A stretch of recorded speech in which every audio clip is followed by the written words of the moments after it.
Imagine knowing exactly what your students are learning and exactly which steps you need to take next. Join us in Down with the Reading Quiz to craft meaningful and productive formative assessments that move away from gotcha moments of basic recall and toward assessing what your students actually can do. In this 30-minute free masterclass, we'll share 3 powerful assessment keys that work for any novel at any time of the year. Head to shop.bravenewteaching.com/masterclass to sign up, and we'll also send you a free workbook to keep track of all your notes. Once again, that's shop.bravenewteaching.com/masterclass to nail formative assessments forever.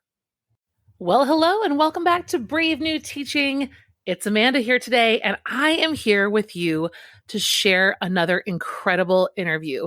We are doing a short series right now examining all of the different ways that independent reading can make a star presence in your classroom.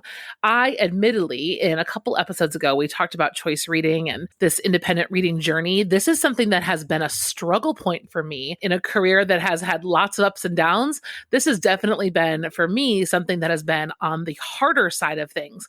And I'm not quite sure why, but that's why we have this wonderful world of teachers and community so that we can learn and grow with one another from each other's strengths.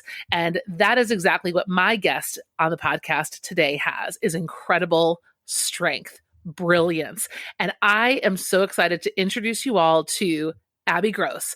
You might know her as Right On with Miss G, but Abby has been around for a minute. She's actually been on the podcast once before. Maybe a year ago, 2 years ago, we interviewed her and the whole crew of the Keeping the Wonder professional development book series. And this time we get to have Abby all to ourselves. Abby is an incredible teacher, and she has been on quite a journey that I think a lot of you will resonate with. She is not a one-shot, I've only done one thing kind of teacher. She has been around the block. Abby and I first met, oh my gosh, I want to say 6 years ago now, something like that. And we chatted on Instagram briefly and then decided to take a little road trip together. And we went down to Nashville. We went to a conference. And I can just say from firsthand experience, not only is Abby a wonderful follow on social media, she's an incredible, actual, real human.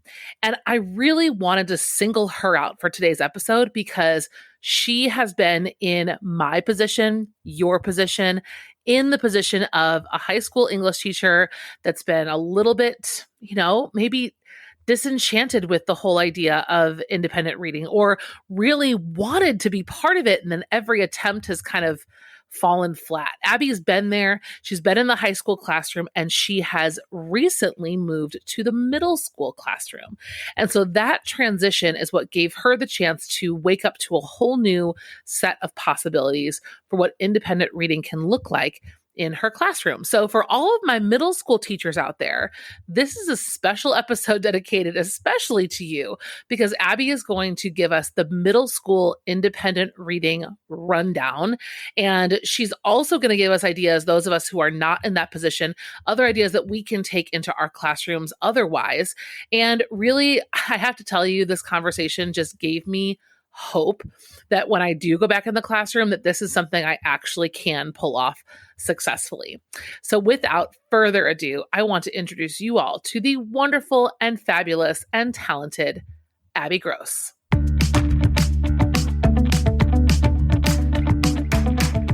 You're listening to Brave New Teaching, and we are so much more than a podcast. We give teachers the inspiration, support, and tools to challenge the status quo. I'm Amanda, and I'm a former English teacher from Illinois. And I'm Marie, and I'm a teacher from Southern California. Join us at bravenewteaching.com to find out more about our courses, festivals, and get every episode's show notes. We're so glad you're here. Enjoy the show.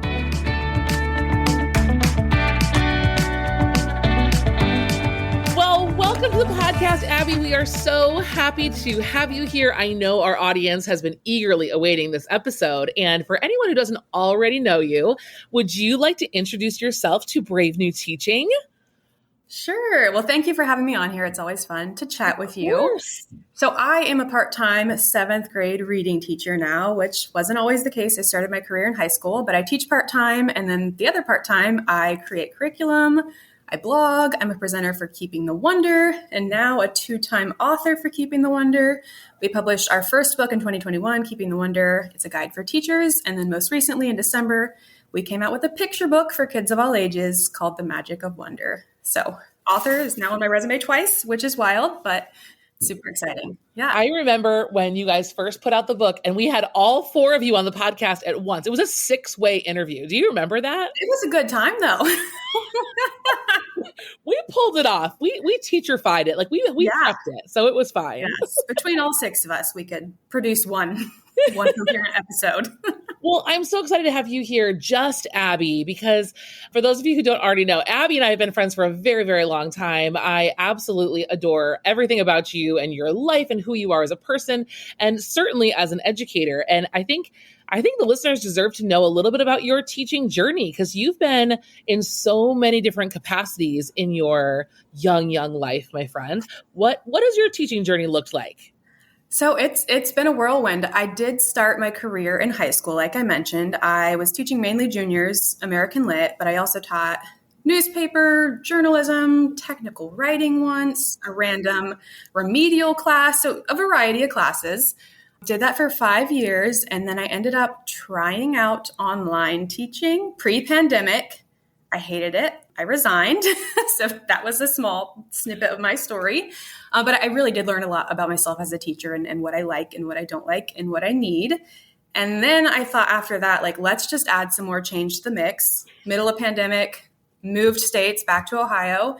And I thought, let's try middle school. I just was like ready to just jump into something totally new. I thought everything else is chaotic, so why not? And I fell in love with middle school. I was one of those teachers. I don't know if you were like this as a high school teacher. I like swore to never teach middle school. Yes. I was scared of those children. Yes. And now it's my dream job. And it's still weird to say, like, part of me still identifies as this high school English teacher, but I'm like, no, I'm in 7th grade and things are weird and wild, but it's fun. Oh my God. It's like, I don't even know you. It is. Sometimes I have these like out of body moments where I like look around my classroom and I'm like, I'm teaching middle school. And sometimes that's good and sometimes that's bad. But I really do love it. It keeps me entertained. And it really has been a refreshing change. And it's kind of just what I needed in my career. I needed a change and I didn't know like what I needed. It clearly wasn't the online teaching. It was this. And I've learned so much about myself as a teacher. And I feel like I've grown a lot just from trying out middle school. Well, and I know that's not what we're here to talk about today, but I feel like it's just encouraging to hear another teacher's experience moving around. I feel like we don't hear a lot about teachers who have career changes or do different things. And it's scary to do what you've done. I mean, not all of yours were like direct choices. Some of them were more like life chose for you. But I think having variety in your teaching life is so powerful. And you are a testament to that. Yeah, I agree. I really think the change has helped me. And some of it was totally scary. When I decided to interview for the middle school position, I was just putting myself out there interviewing everywhere because I was seeking a part-time position. And I was like, I know that's so rare. If I get it, I'm going to have to hold on to that. And I didn't know if I'd love middle schoolers. I was very, very, had like all the imposter syndrome feels my first couple days and weeks. And then I was like, okay, I can do this. It's not all too different from high school, but it was exactly what I needed. So what are those differences? That was actually what I wanted to ask you. What are the biggest differences between, we're going to talk a lot today for listeners. We're going to talk a lot today about independent reading. And you have heard on the previous episode, Marie talked with Jenna Copper about what that looks like at the high school level. But I'm curious from your experience, having been in both worlds, even without independent reading necessarily, what are those like big changes, or is it kind of the same? So in some ways, it's not as different as you'd think. In some ways, it's very similar. And the cool thing about middle schoolers, they are like swinging back and forth between being little kids and being like big kids, or like high schoolers trapped in a little tiny middle school body. So it's honestly hilarious and fun and just cute to witness that. It's like even within the day, within the hour, sometimes they're total little children. And sometimes they're grown-ups. And it's so fun to see because you can kind of play on that. Like you can be like, okay, hey kids, we're grown up. We're in middle school now. We're not down the hallway in elementary. Like we gotta be big kids today. But then other days it's like, if you say, okay, we're going to come on the carpet and we're going to read this picture book and it's going to connect to our lesson, they just light up with joy. So it's cute to see that little kid part come out. And I've kind of had to force myself to be a little bit more elementary minded, which is totally not me. I'm not like the call and response elementary minded teacher lady. That's just not me at all. But I've been able to kind of get into that, like, and it kind of plays into the whole keeping the wonder and the whimsy and the fun. So it's just kind of fun to swing back and forth depending on the day or depending on their moods. So that's fun. It's different. And there are some days when I look around and they seem like very little kids and I question, who am I to teach these 12-year-olds? I belong back in high school. But then there are other days when it's just so rewarding to they're so impressionable and they're still learning so much and you can do a lot with them. So that's, it is so hard to imagine anything different when you're stuck where you are. Oh yeah. And so, I mean, I think that that's just so refreshing to hear because I'm in a period of transition. I'm currently out of the classroom, but certainly I've never, ever pictured that being forever. But I don't know that I've ever pictured when I go back into a classroom it being a middle school one, but maybe. Yeah. Well, and you see how your kids are when they get to the middle school years. I mean, you might be terrified. It's always funny. Like parents will come into conferences and they're like, is my child okay? And we're like, yeah, your kid's fine. Like they just want to make sure their child is developing and like socially they're fine. I'm like, yes, your child is great. But I will say one difference that I noticed that's more related to what we're going to talk about with independent reading.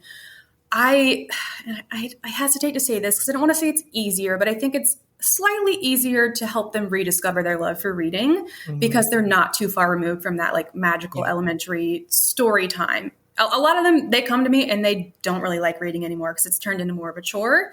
But there's that love. It's just kind of hidden. It's just kind of dormant. And I think it's easier to wake it up in middle schoolers, at least in seventh graders, than it is if you're like teaching seniors and the last book they read was Diary of a Wimpy Kid in third grade. I mean, you do have kids like that who truly have not read a book in years in high school. So that's definitely a perk, I think, for me.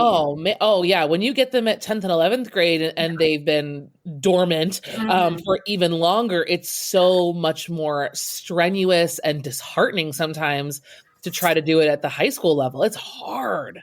Yeah, for sure. For sure. Oh my gosh. Okay. So speaking of that, I do want to let you kind of speak to this too. Now that you've been on both sides, what is something that you now know about middle school that potentially could have made you an even more powerful high school teacher? Like how has middle school teaching given you insight in a way that like if you had, even if you don't go back, if those of us who are in high school, what is the middle school insight that you can give us, as we stare out at these wide-eyed, despondent, giving up on life high school kids?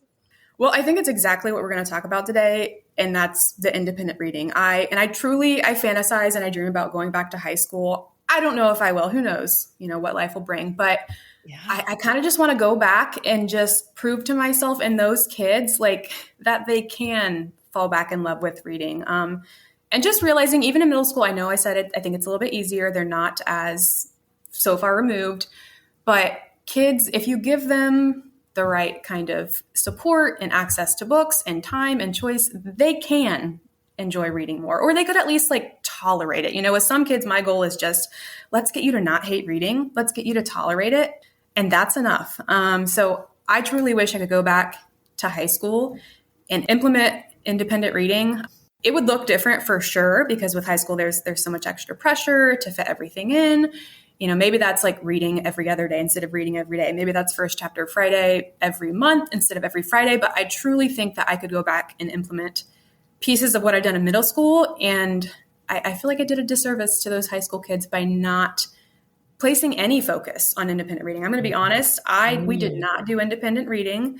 I did not do much at all to promote lifelong reading habits. I was, I think, too focused on the set curriculum. And, I was a beginning teacher. I was still learning a lot. And I taught, when you're teaching 4 classes at one time, it's difficult to reflect and change your teaching as much as you would like to. But if I knew what I know now, I would have to. I would find a way. I would find the time. I would interrogate everything I was doing and cut out any fluff and make more time for books and reading. I would do it. I would find a way.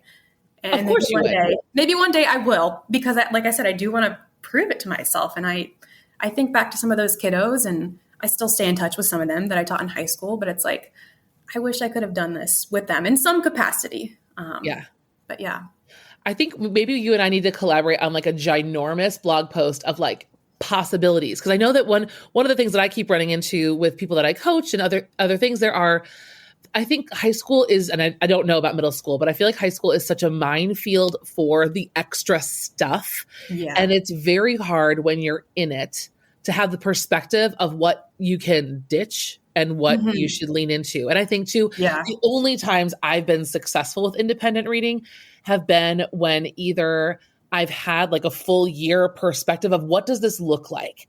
And the times that I've failed, which we're going to talk about too, have been when I'm like scrambling to make it happen day to day or week to week. And it's just kind of, they can feel that it feels like an extra rather than part of the fabric of how our room is. Yeah. So I totally agree. We should make a long list of like things that could work and things that wouldn't. Yeah, I would love to. Because I actually, thinking back on it, I think my first or second year of teaching, maybe both, our whole school had, I don't know what we called it. Maybe we just called it SSR. And we had this like kind of study hall period built into the day. And it was for kids, you could catch them up on homework and assessments and things like that. It was like one of those weird catch-all periods that was just, you'd have random kids in your room that weren't necessarily in your classes. Sure. Yeah. Oh yeah. Every Wednesday you were supposed to sit down with these kids that you didn't even necessarily have relationships with and read. And, some teachers did it, some teachers didn't, and the kids didn't have access to books. And it's like, and I remember being so overwhelmed by that because I'm like, children read, but I wasn't given the support, and it was impossible to make it happen without more support and without relationships and without book access and like without the culture of reading. And they eventually did away with it because they're like, kids aren't reading. It's like, well, yeah, they weren't, but I was a new baby teacher and I didn't know what to do. So I let that, just the overwhelm and the fear and the uncertainty, I didn't ever get into it. Well, and that just like, doesn't that break your heart now? Like, your school, like, I'm not yelling at your school. No shade to Abby's former school. And I love my school. Right. No, I should say this is common, right? Schools are like, this is something we need. And then they don't do all of the research or all of the legwork needed to make it happen. They just kind of come like 50% or 65%. Like the time was probably the hardest thing to get. And they got the hardest part, but then didn't do the cult. This is a story that I think everyone knows. knows the story. Yeah. Yeah. It's so heartening, or disheartening because you finally got time to do it, but then there was no culture to go with it. So it died. Yeah. Oh. And it was like that one extra thing thrown on teachers. And if I felt that way as an English teacher, what about the social studies teacher down the hall? Like, how are they supposed to just magically get these kids to read one day a week, with no extra support? So, and no, I get it. Yeah, it's not connected to anything. There's not that. Yeah, I'm sure kids are like, this is going to just go away. That's kind of how I think a lot of teachers feel about a lot of other initiatives. Like, if I just wait it out, it's going to go away. I mean, yeah, that's how it goes. And it was just one more thing to wait out and power through and make the kids pretend that they were reading, or I don't even think most teachers did that. It was like a classroom management nightmare. No, one more stress, which is even worse, which is even more likely for it to never happen again because of the memories, the traumatized memories teachers have of this experience. That probably affected me. That's probably one reason why I never thought, hey, I should be doing this within my own classroom where I can control the culture in the community. Listeners, we know that high quality professional development is hard to come by, especially PD that's affordable and teacher-led. Marie and I have exactly that and want to make sure that you know about your opportunity to join and enlist in the Teaching Memoir and Biography workshop. We've held it live before, but we've kept all of the training in one convenient place for you to access online. Visit our show notes today or www.curriculumrehab.com/podcast biography and memoir, and you will have access to an incredible 5-video training series where we break down in great depth all of the nuances, considerations, essential questions, lesson planning, unit outlining that you would need to plan your best memoir or biography unit ever. Come check it out and let us know what you think. We cannot wait to learn with you, no matter when, no matter how, in this asynchronous professional development. See you over there. Let's talk about how it is done, because I'm with you on all of this. I think I'm suffering from a little bit of memory trauma right now too, from my own experiences. They've been mostly bad with independent reading. I'm not going to lie. Me either. Okay. So I do want to hear about your wins. Let's just do one quick fail. So as you're becoming quite the guru. This is I feel like on Instagram, I only hear you talk about independent reading. Well, I probably talk about it too much, to be honest. I'm like, that's exactly what your people want. Sometimes I worry that I've alienated my high school people who came for, the reading units, and I still do that. But I have become obsessed. So I do want to talk about it. I'll talk all about it right now. I mean, okay, so tell us because you look like you've got it all figured out. So humble us here. Tell us about a massive failure. What have you tried that went totally wrong?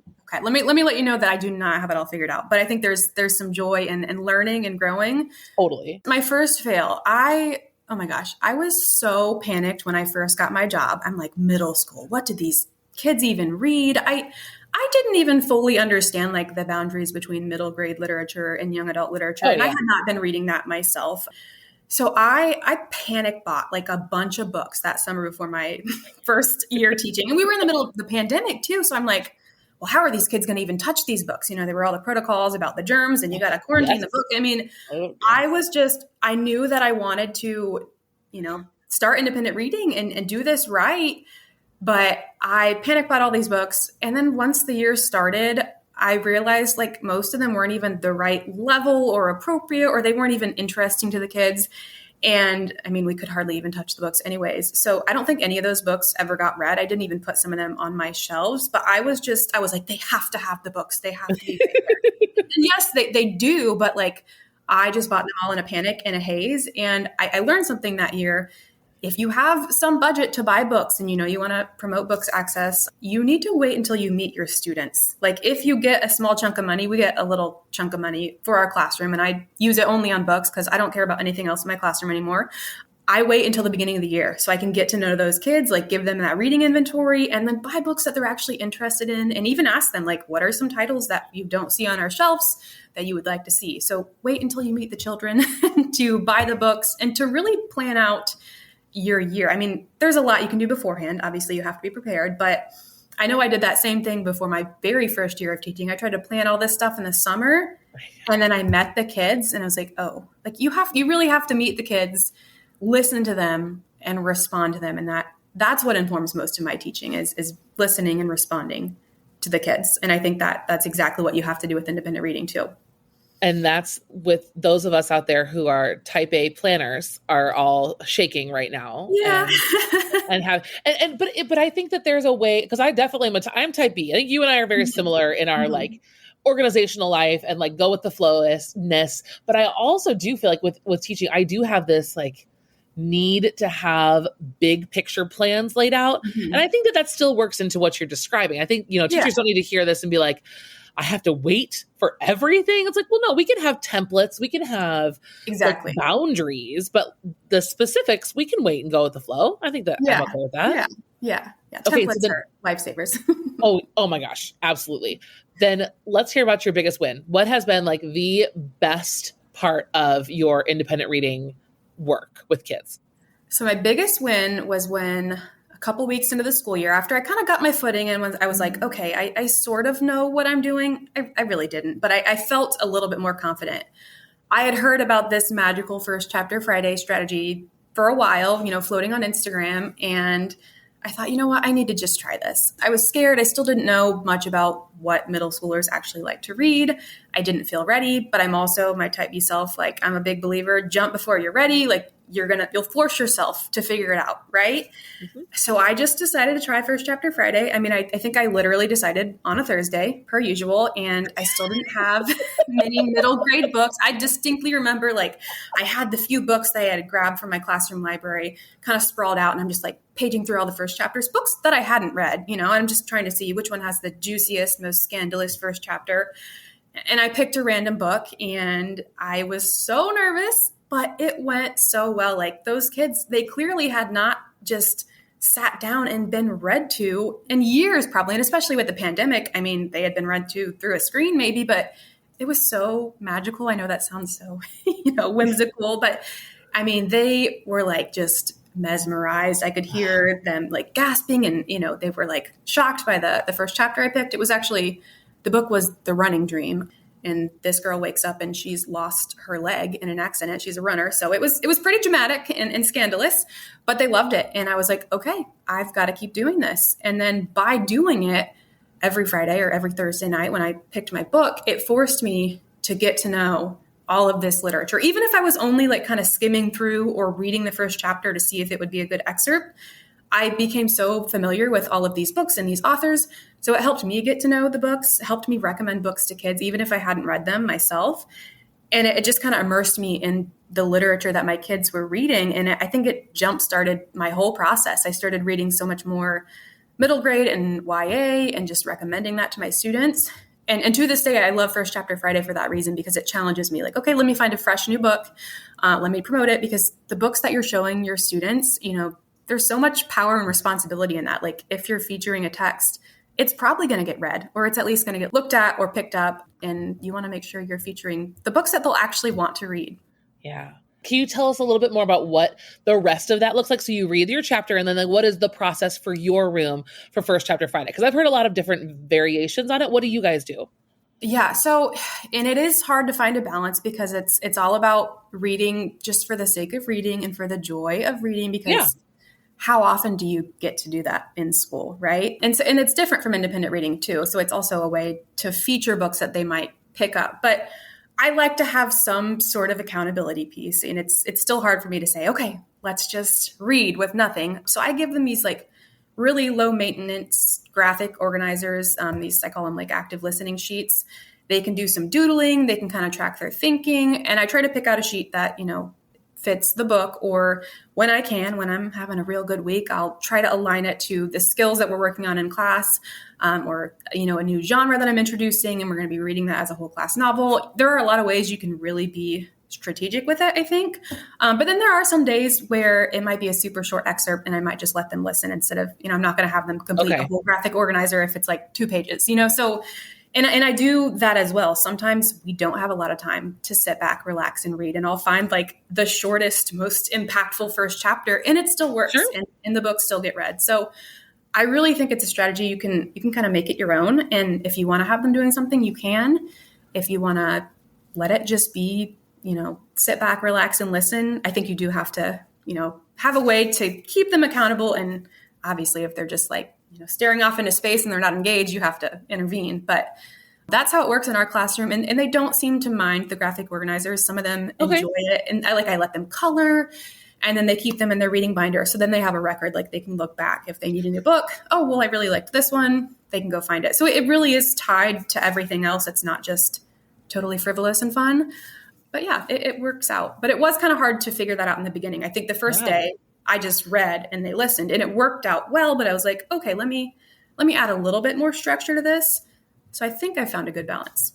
I love that. And then what happens with the book? Do kids come grab it out of your hands? Oh. What do they do? What is the procedure of like, they love it, right? And now what? Now what do you do?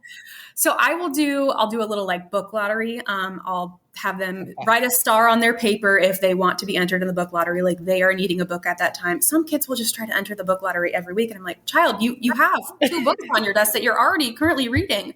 So, we have to have a lesson on like, okay, we have to stick with the books that we're reading. We can't. I think I need that lesson for a shiny new thing every Friday. So, but yeah, we'll do a book lottery. So I do try to pick books that like I have multiple copies of, or I know there's one in the school library, or if I only have one copy, I'll say you can check it out on the local library. sometimes I've done this maybe only once or twice. I've been really cruel and unusual and like showed a book that I don't own, but it's like a brand new book that I just haven't bought yet because I have to have self-control. Like I'll use the overdrive with the public library and they hate that. But I'm like, you know what, kids, it's going to force you to use all of your options and find other ways to acquire books because you're not always going to have my library. So you can do a lot, but yeah, they fight, which is I kind of enjoy watching it. Yes, fighting over books. It's amazing. Yeah. It's like, okay, this is great. So it clearly works. And it's always fun. I try to keep track. I have a little spreadsheet where I kind of log which books were more popular, and then I can find more books like that and switch it up year to year. And I also have some blog posts with first chapter titles for middle school and high school. So you can kind of check out what I've used and what has worked in our seventh grade classroom.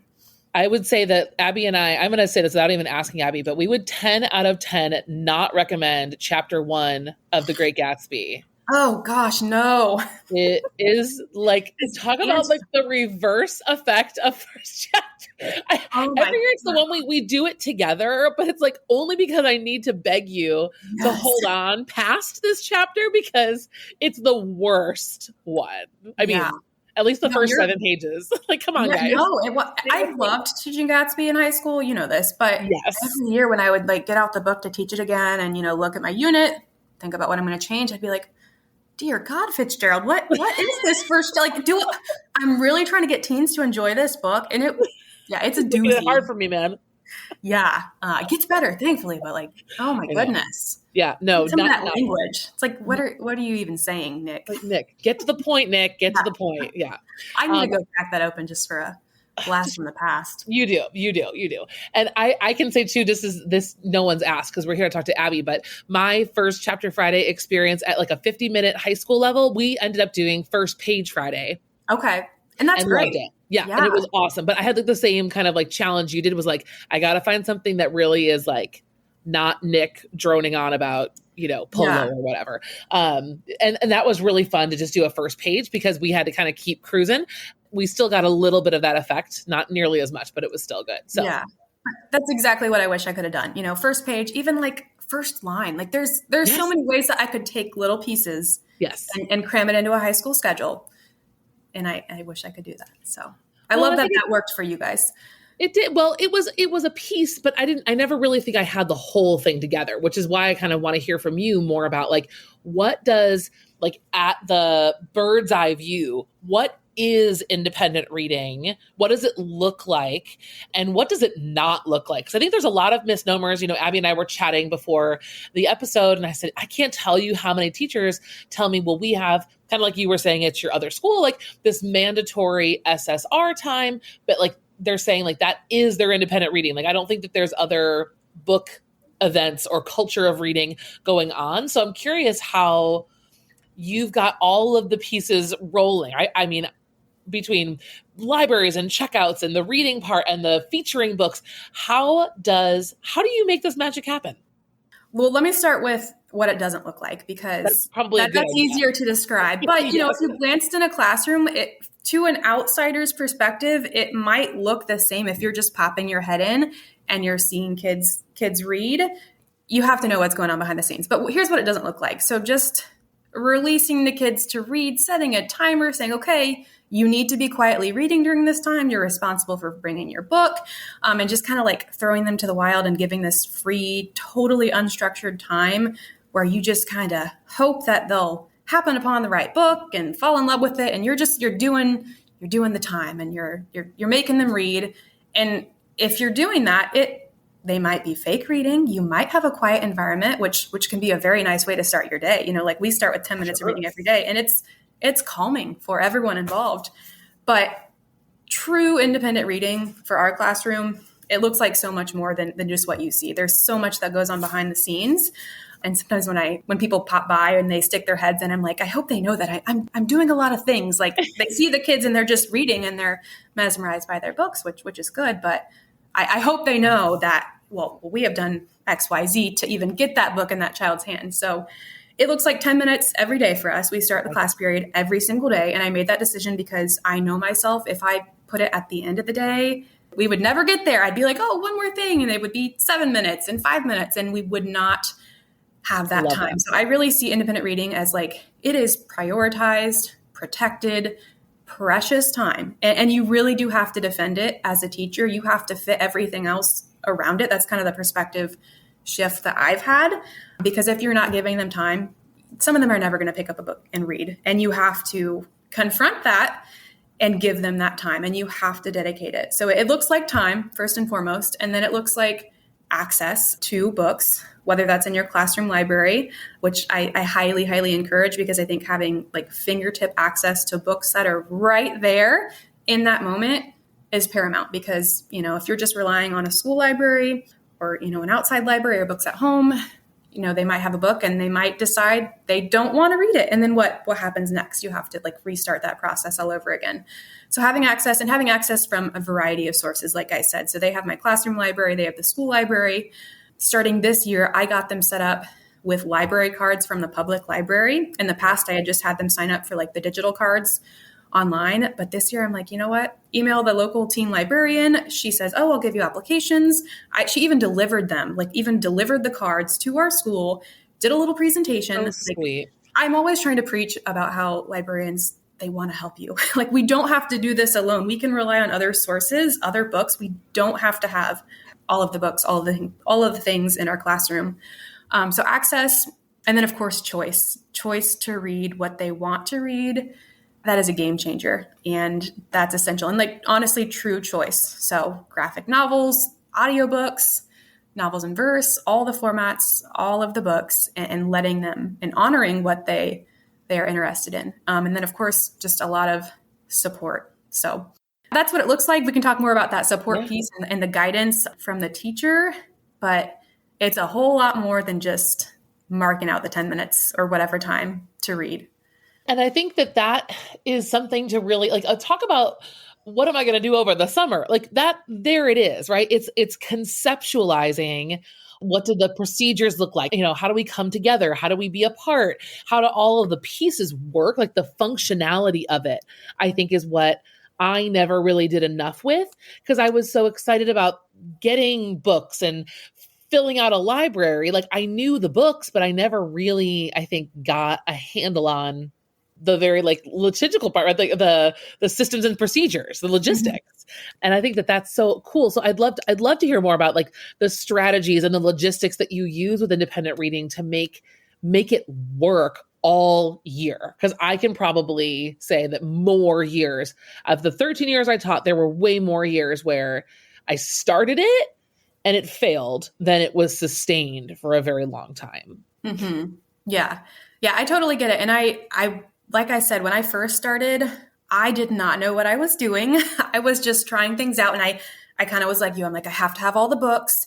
And then as I taught, I realized I've got to do so much more. I have to promote these books. I have to display these books.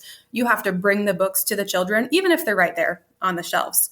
So I do think it's something that you can do and you can grow over time. And I would say the way I learned how to do what I'm doing now is taking the lead from the students and kind of observing them, watching what they're doing, even just observing how they interact with the classroom library. I realized at the end of last year, they weren't hitting up half of our shelves because they were lower and they weren't properly labeled. And it was all of our realistic fiction and just reorganizing the shelves and bringing some books up at eye level. The eye level books get checked out the most. And it's I wish I could design this perfect shelving system. I can't, but there's a lot you can do. So just kind of following their lead. And like I said, I think the access piece and finding ways for them to interact with the books, whether it's through book displays. I am constantly changing up my books displays. Even just today, I told the kids, hey, these book bins, you guys haven't been touching them. So what new book topics do you want to see? We brainstormed a list, and then I'll go pull books on Monday. But book displays, things like we do Book Trailer Tuesday, which every Tuesday I press play on a book trailer. And they're 60 seconds long. They're super quick, but it's such a high impact strategy. Kids fight over those books too. I can book talk a day all day long. I could read aloud, but they see a trailer and they want to go read that book. And that's just something so tiny and easy, but it makes a world of difference. Another example, just the other day, we were doing a lesson. I was introducing novels in verse. So I wanted kids to get to know the format and the structure and kind of start to notice things that we'd analyze later on. So I just pulled all my novels in verse and I made this little like bookstore-esque display in the center of the room. And I literally did this at the last minute. Like it was the 5 minutes before the bell was about to ring. And I just thought, oh, this might be cool. And they were mesmerized. I'm like, this is stupid easy, but you do have to bring the books to them. Even kids who had been reading and loving novels in verse all year long were like, oh, are these all novels in verse? I'm like, yes, children, they just came from the shelves. They've been there all year long, but now they are just 2 feet closer to you and you're picking them up. It's crazy that just having the books closer to them, having the books in their face and just having a little teaser, a little way to get them curious about the books goes a long way. And that kind of goes back to keeping the wonder and curiosity. I try to let that drive a lot of what I'm doing, because if they're curious about the books, if they have questions, they're going to at least pick it up. And, half the time they're going to end up reading it too. Oh my gosh, my brain is spinning with ideas and wanting to do more of this. But I did want to ask you about Book Trailer Tuesday. I think you have a resource, right, for teachers could use for that? Oh yeah, I have a total freebie. It's Book Trailer Tuesday links for the entire year. I have a set for high school and then I have a set for middle school. And there's also like bonus links and tips and tricks. And then I'm going to even update them every year just because, new books every year, I'm finding new book trailers. And it's incredible. So I think that is, if you start somewhere, start there. That's even easier than First Chapter Friday. The time commitment is it's super quick. It's literally like 2 minutes a week. We all have 2 minutes, right? We can all do that. So that's just one thing I wish I could have done in high school. But yeah, they really love Book Trailer Tuesday. They love First Chapter Friday. Another silly little thing. It's always so funny to see what, they really latch onto and end up enjoying. Because I'm like, this is so easy and simple. But I bought this obnoxious little like hype DJ air horn buzzer button thing on Amazon. I kind of regret like the choice but they have different little presser buzzer thingies on Amazon. And maybe I could have chose like a more calming one, but it's a DJ air horn. And at the end of our free reading, if they finish a book like that day, like in that 10 minutes, they get to come press the buzzer and just quickly share like, oh, I rate this book 5 stars. Here's what I thought. I'd recommend it to people who like, this type of book. And they love that. And if I ever forget, they're like, Miss Gross, I need to press the buzzer. Or they come in at the start of class, they're like, I need to press the buzzer. I'm like, okay, you need to wait. It's 10 minutes at the end of our reading. But that's just such a simple way for them to share books and, peer recommendations. Let's talk about another way to get kids reading. I can recommend all the books, but if they hear a peer recommend the book, they're going to read that one. So that's pretty powerful stuff, is having time for them to talk and share and recommend. Well, and I can just imagine like the first time like in September that happens, and just like the layers of talk about building a culture, right? Like month after month after month, like just the consistency of reinforcing the joy of finishing and reading books. Like I can imagine that's just palpable in your room. Yeah. It's huge for building that confidence and the momentum. Like you're right. The first time someone presses a buzzer, especially a kid who has not read a book in a while. And, I start off a lot of those readers with graphic novels and novels in verse and stuff they can read quickly, because there is something powerful about finishing a book when you haven't finished one in years. And I think celebrating that early on and in such a visible way, where they're in front of the class, and it's optional, but most kids do share. It's huge. And it's, reflecting on that, like kids do take their recommendations. I'm thinking of one student right now. This one kid he got hooked on Alan Gratz at the beginning of the year and became obsessed. And slowly people are like, okay, this kid's reading all this Alan Gratz. I guess I'll pick it up too. And now they're being influenced by their peers in the book buzzer. And it really is so cool to see. It's a long game, and you have to start small. But this is a cool part of the year because we're halfway through. You can really start to see some changes happening in kids who are enjoying reading, and you can see how they've all influenced each other. And it's just really rewarding. You don't necessarily see that in September. You're just kind of trucking along and you're doing a lot of hoping and praying and like recommending all the books. But now I can kind of step back and they're more self-sufficient, which is one of my goals for the second half of the year. And it's really fun to see. Oh my gosh. Okay. So I know I didn't prepare you. I have two questions that just kind of like came up in my mind while we were talking. They're related. I think that you'll be ready to go for them. But I guess the first one is like kind of what you just said. If a teacher right now is thinking, oh my gosh, this episode came at the worst time because it's the middle of the year. Like, can I start now? I mean, do you think independent reading programs or like, your system, does it have to start day one, or is it too clunky to try to start halfway through the year? Have you ever thought through that? I mean, how does that settle with you? What do you think? I haven't, but I think I said this earlier. I'm a big believer in starting something new, and something is better than nothing, and trying is always better than not trying. So as clunky and weird as it might be, I would say go for it. You definitely might have to take baby steps, and you definitely want to have a plan. Like I would sit down and conceptualize, like you said, how is this going to work in my classroom? What is it going to look like? What strategies am I doing to support the kids? Because you wouldn't want to do, I'm not so prepared, we're just going to start reading. And the kids are like, what? You wouldn't want to do that, because that could possibly do more harm than good if you're not setting it up and they're just kind of resorting to fake reading and they have more negative attitudes about it. But I would say go for it. And I think you could start small. Like maybe you're not ready for First Chapter Friday, but you want to try Book Trailer Tuesday, or you want to try a simple book buzzer routine. It doesn't even have to be a buzzer. Before I bought the buzzer, I had like an old fashioned bell, and they liked ringing the bell. I mean, it can be the most simple things, just kind of building in opportunities for them to share and talk and discover, and like really building that reading identity. So I think it's never too late to start. I think you could make it happen. It would be easier if you were starting kind of second semester, or like if you get a new batch of kids, like I used to when I taught high school. But I think you could do it. And you could also like model it with your children and say, hey, we're starting this. Yeah. And you could start that journey and that process with yourself. Maybe you are kind of trying to get back into reading. That's also kind of part of how this whole journey happened too. Like I myself got back into reading during the pandemic, and the way my reading journey has developed has definitely informed the way I have taught my students. So you could kind of model it and be really transparent with your kids, but also still have a plan and structure in place. And I think the kids would respect that. And I think you could definitely make it work. It would be challenging, but I say go for it, If anything, it's going to give you great notes for what to think through for your plan for the next year, right? Like you might as well try to crash and burn a few things to see what sticks. And I mean, or start with an independent reading unit, like a choice reading. I know you and Marie talked about that. You've talked about that on the podcast. And I think that's a great natural place to start, especially if you're starting in the middle of the year, or if you're in high school and you're thinking, how does this all work? Like the logistics. You start with that. And then once you see that, you're probably going to be hooked, and you're going to be like, okay, this is powerful. I want to build more opportunities for kids to read these choice novels. I really think it's something, if you start it, if you see it, you're going to want to find a way to make time for it, and you're going to figure out how.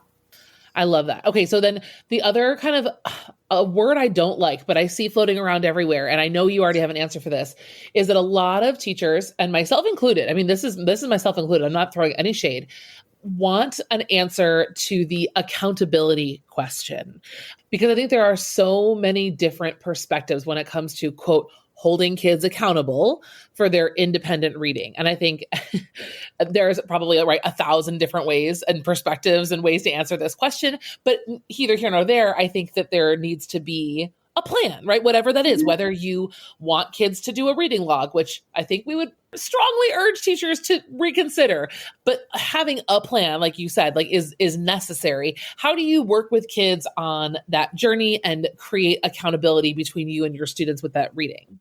I would say the number one way I do that is through conferring. So we have regular reading conferences. And this is something I sort of started at my first year, and then I kind of crashed and burned because I didn't really have a plan. I didn't really know what I was doing.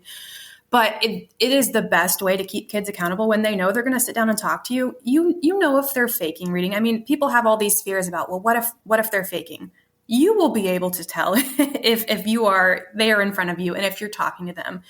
And when you have these conferences, you can get to know the kid, you can get to know their reading identity, you can help them discover that, because some kids, they don't know what they like, they don't know what they want to pick up and read.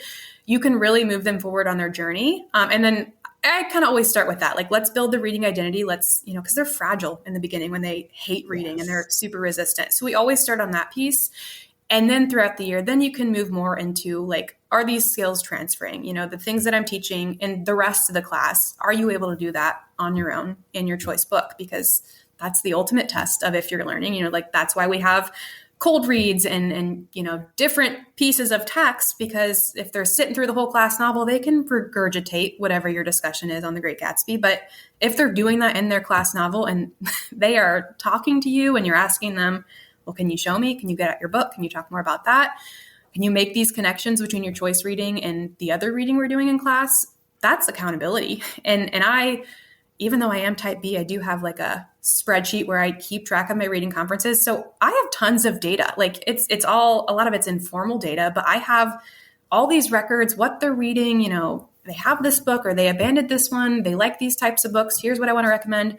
I've got a lot. So like, if you want to talk about accountability, come in my classroom. They might look like they're just reading, but I have so much data that I could pool and they can't fake it. And I know when they are, and I tell them that, like, hey buddy, I can tell you're not really reading. Why is that? And it's, well, I don't like this book. Or you find out they simply don't know how to choose a book. They're just choosing books based on their covers. And no one has ever taught them that, or they haven't internalized that. So that's how you get to know what's going on, is just by sitting down and talking to them. And I think that's enough, I have seen that spreadsheet and it is glorious. I want one just for my own tracking of my own reading. It's kind of fun.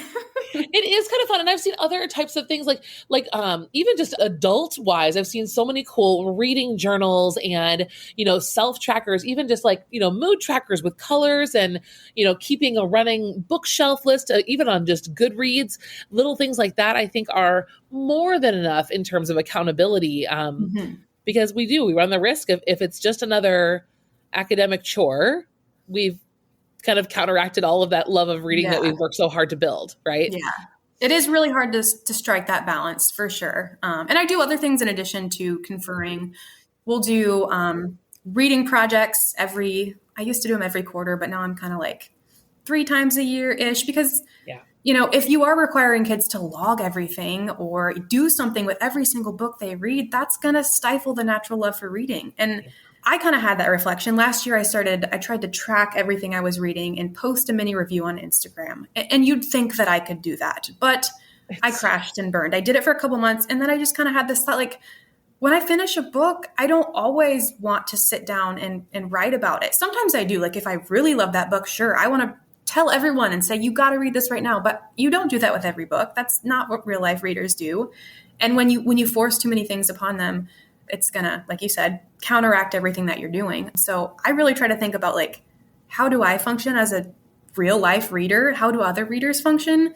They're not doing all those things. They might do some fun, I bought myself a reading journal, you might do some little coloring things and some things that bring you joy. But you're not going to sit there and log it all and write this 1 paragraph review for everything and submit it on this Google Sheet. You're not going to do that. Like, you're just not. So I think you can reflect on your own reading lives and apply that to what you're asking the kids to do. And if there's a big disconnect there, you're probably doing too much. Like, you probably need to get out of their way and let them read. So I'm always going back and forth between that balance. Like, sometimes I think I've got it. And sometimes I'm like, whoa, I need to step back. I'm trying to cram too much in. Tis the life of a teacher. I mean, that is right. Like that, if you're doing it right, when you're kind of doing that in and out dance of like, you're just responding. You're within and without. Like, you are both within and without. Oh my God. Yes. Oh my God. Everything is about Gatsby. Awkward Nick. An awkward Nick. Oh my word. I was thinking about when you just said, the first thing I want to do when I finish a great book is I don't want to journal about it. I want to call somebody and tell them to go read it. Like, conferring does feel like the most natural thing to do, to talk about great books. I mean, that's what Marie and I have a handful of episodes where we just sat down with either our TBR list or what we've just finished. We do like a year in review. Those are some of my favorite episodes to record because we don't always have time to casually talk about books. And I just joined a book club, a local book club. I'm so proud of myself. And that is where my joy is, definitely chatting. Yeah. You just want to share your love with the world. Okay, so now it's going to be your turn. So this is where we're going to end things. I gave Abby maybe the most impossible task, but I asked her if she could only book talk 3 books for the rest of her life. What would they be and why? Of course, this is an unreasonable expectation. I would never hold her to this, but I had to force her hand a little bit to giving me 3 mini book talks for you all so that everyone can go filling up their Amazon carts right now. They're bookshop.org. We love to shop on bookshop.org or wherever you're going to go. Abby, what did you come up with as your 3 books for the rest of your life? Okay, let me tell you, this question stressed me out. So thank you for that, Amanda. I had like a strategy to it. So you gave me 3 and I thought, okay, I'm going to break it down in between middle grade, young adult, and then a teacher PD book. So I had a very strategic approach to this, but I still, there's so many other books floating in my brain that I could talk about. But here we go. So middle grade. This one's a novel in verse because I'm partial in novels in verse, and I found that my students they eat them up. It's What About Will by Ellen Hopkins, which she has also written a couple books, novels in verse for high school too. Did she write Crank? She wrote Crank. Yes. That's serious? Okay. Her name sounds familiar. Yeah, that one's older, but this one is pretty recent, published in the last couple of years. So it's realistic fiction, novel in verse about 2 brothers. So you got the dual point of views, and one sustains a traumatic brain injury in football, and then his behavior, his mood, his mental health all starts to change, and that impacts their relationship as brothers. And it's fascinating. And Hopkins, she is never afraid to touch on, the real life tough topics, which my kids really appreciate. They're like, they want all the real life juicy stuff. They don't want just the fluffy, happy, lighthearted books all the time. So the kids who have read this book love it. They devour it. I mean, they'll read it in like a day, and it's a pretty chunky novel. It's 400 pages, I think. It's a novel in verse, so you can read it quickly, but they love it. Right now we're reading Before the Ever After, which is about brain injuries in football and concussions and CTE. It's also a novel in verse by Jacqueline Woodson. So I'm super pumped to recommend What About Will to kids afterwards as like, if you liked this, read this. Okay. And I just got enough copies for it to be a lit circle option. So I am so excited. I know it's going to be a hit. I know kids are probably going to end up fighting over it, which is the sign of a good book. It seems like it might hit like a good niche. Like you got a novel in verse and athletics and trauma. Like I feel like that's going to hit a lot of different kinds of kids in one book. It does. And the kids who pick it up just like, football, the kids who just want a sports story or something easy to read. They pick it up for that, but then they stay around for the real life issues and everything else. So it's just phenomenally done. I would recommend both of her middle grade novels in verse. The other one is Closer to Nowhere, which is also fabulous. The kids, I'm like, if you read one, you got to read the other. So that's my middle school pick, and that's something that is kid approved. My young adult pick, since I have not been in the high school classroom for the last couple years, I don't know how much kid appeal this has, but I have a suspicion it has a lot. I know this one. It's out there in the wild. We Are Not From Here by Jenny Torres Sanchez. This one, I didn't know this at the time, but I realized after the fact that it's like an Own Voices kind of young adult equivalent or alternative, I guess I should say, to American Dirt, which I never read because I heard all about the controversy. So I have no need to read that because this book is phenomenal. It's I think it's written from the 3 points of view of these 3 Guatemalan teens who are fleeing their hometown because it's no longer safe. And they're making the journey to the U.S.-Mexico border aboard the train system. If you've ever have you read Enrique's Journey? Did you ever read that? Yeah.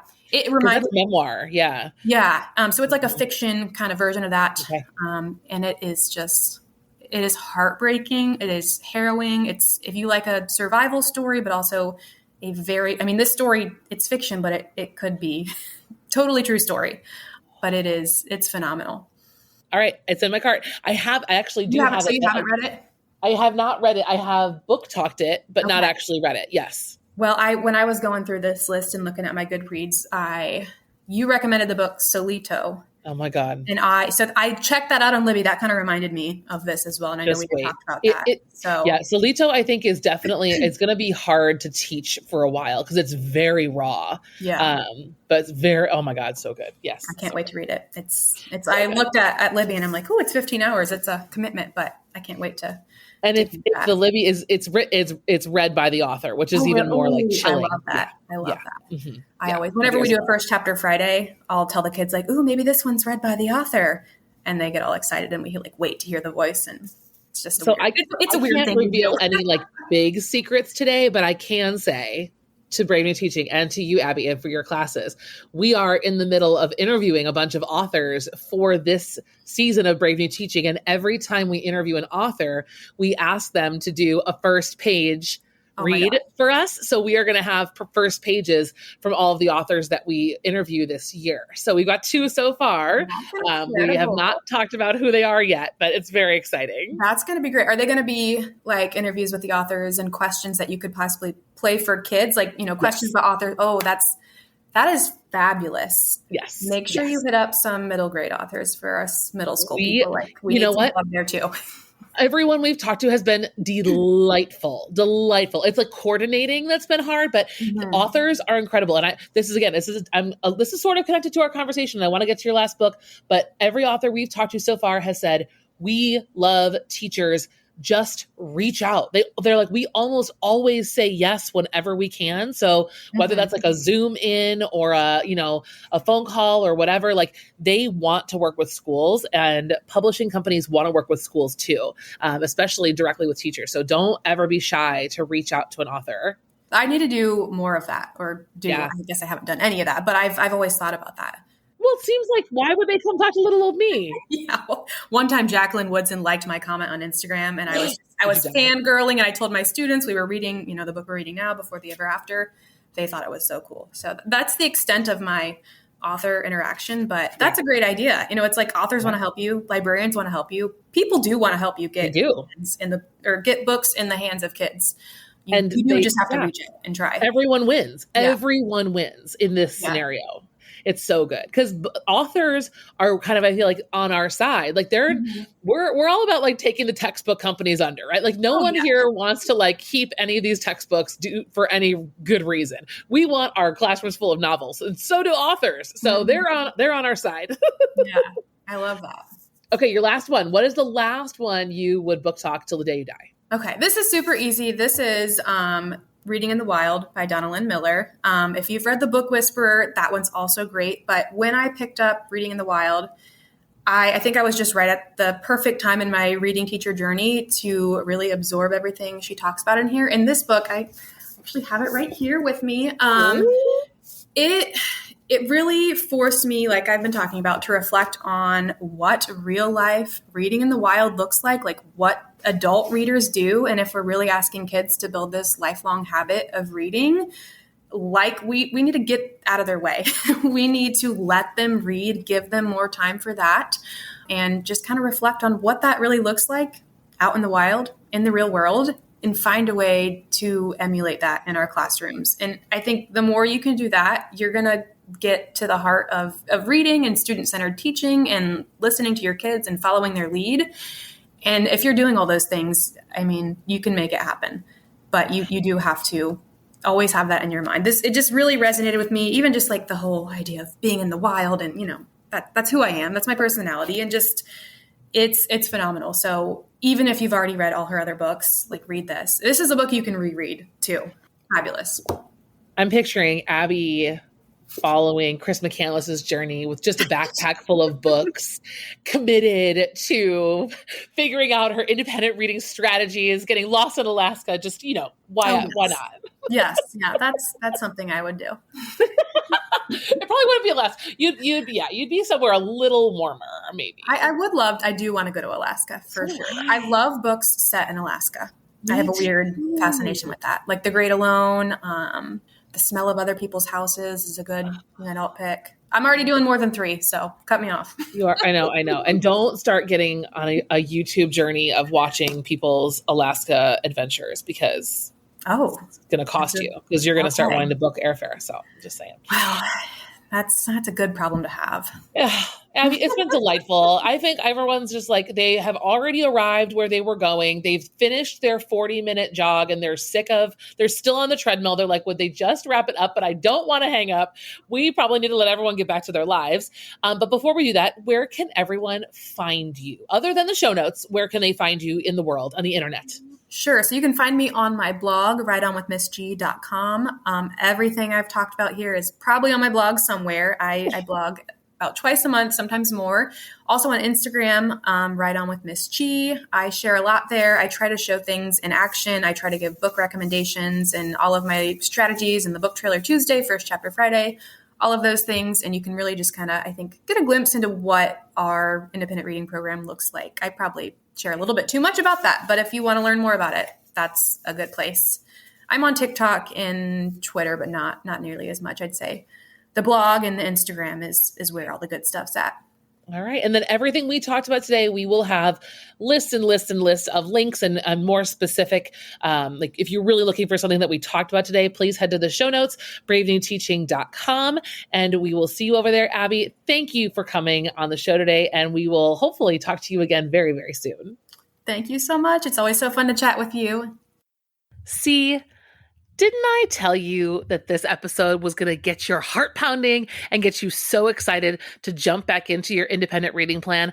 I knew it was. And I'm so thankful again. Thank you, Abby, for coming on the podcast, spending time with us and sharing your expertise. Everyone who's listening, please make an effort to head to the show notes. Check out all of Abby's cool resources. She has got everything in the show notes, from free downloads to paid resources to contact points and links and YouTube videos for trailers. Everything that we've talked about in this episode is there. So head there right away. Go leave us a review on iTunes so that we know that you are loving these episodes and you want to see more of them. And we will see you all in happy hour, because I know you want just a little extra BNT. So looking forward to seeing you all in happy hour this week, and have a wonderful week at school.